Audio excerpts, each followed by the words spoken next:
All right, let's talk about something we all think we're good at: learning. I mean, we've been doing it our whole lives, right? Well, it turns out most of us are kind of doing it wrong. But here's the good news: learning isn't some talent you're born with. It's a skill, a method you can totally master. So let's dive in. So let me ask you straight up, do you think you're actually good at learning stuff? Most of us would probably say, yeah, sure. But what if I told you that the very strategies you've been using for years might be the things holding you back? Check this out. It's a super simple experiment. You get two groups of high school girls and you teach them how to play darts. Group 1, team performance, gets one instruction: hit the bullseye. That's it. Focus on the result. But Group 2, team learning method, got different advice. They were told, hey, forget the bullseye for a second. First, just master the process. Get your form right, keep your arm steady. Only then should they aim for the target. Seems like a tiny change, right? Well, the results were anything but tiny. The team that focused on the process first, the learning method team, their scores were nearly twice as high. It's just this incredible reminder that how you're learning is so much more important than the result you're chasing at that moment. And this isn't just about darts, you know? We are swimming in myths about learning.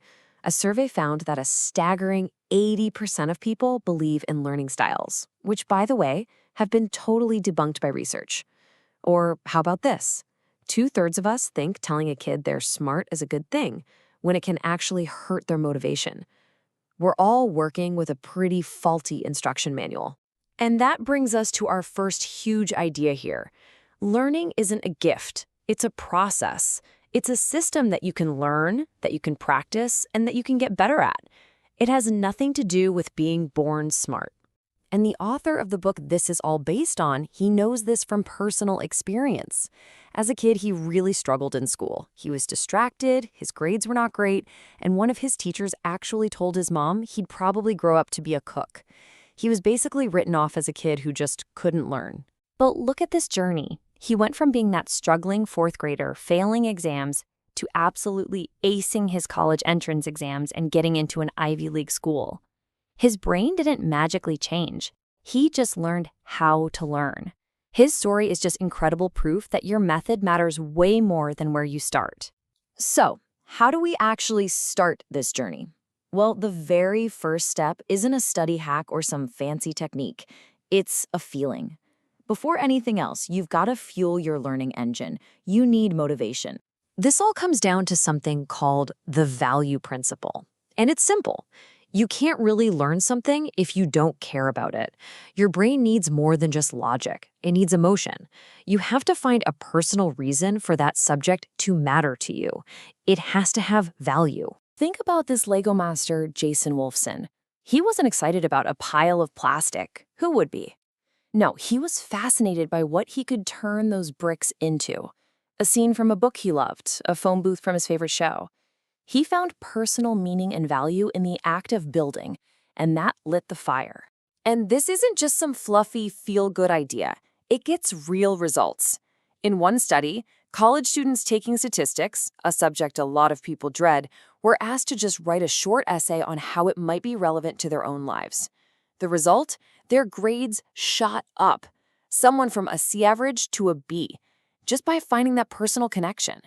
The power of that connection, that value, can be huge. Just look at the Posse program. It sends groups of students from similar backgrounds to college together as a supportive team. By creating that instant sense of belonging, that social value, the program has an incredible graduation rate, over 90%. Feeling like you belong makes the whole journey feel worthwhile. Okay, so you're fueled up, you've found your why, now it's time to master the method. This is where we ditch the comfortable old habits that don't really work and swap them out for strategies that are actually backed by science. First, a quick reality check about your brain. Your short-term memory? It's like a really, really narrow doorway. It can only handle maybe 3 or 4 new things at once. If you try to cram more than that through, it's a traffic jam. Nothing gets into the big room, which is your long-term memory. So we gotta be smart about it. So what's the most common mistake? We all do it. Rereading our notes, highlighting everything. It feels productive, but it's not. The effective way? Actively quiz yourself. It's called retrieval practice. And the research is so clear on this. This one little switch can boost how much you remember by up to 50%. You're not just passively reviewing, you're actively pulling information out of your brain.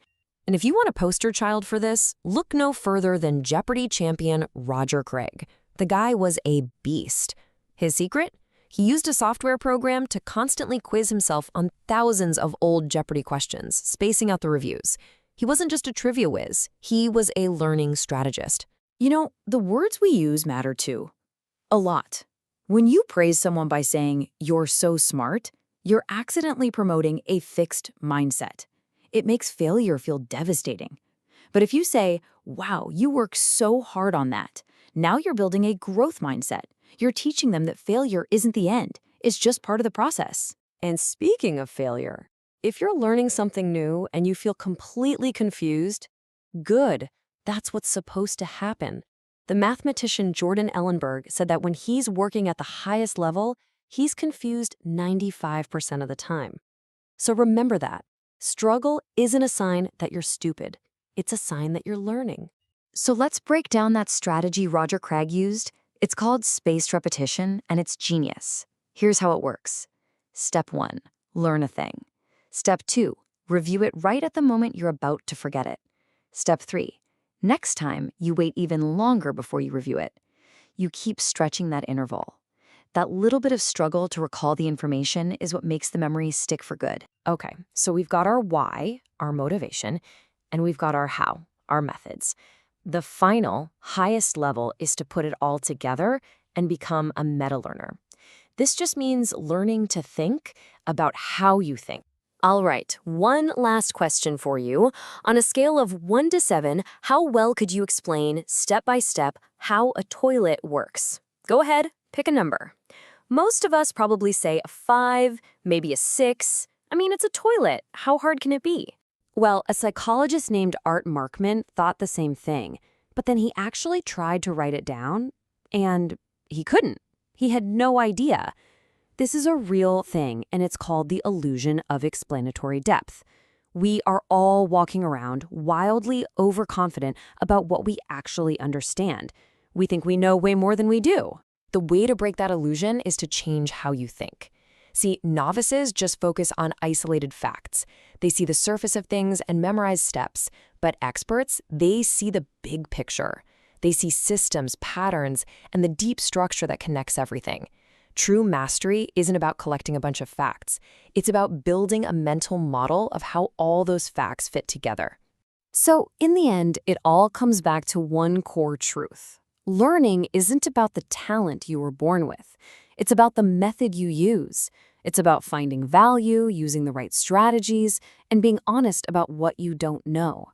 It's a process that you can control. You can get better at it. So the only question left is, what are you going to learn next?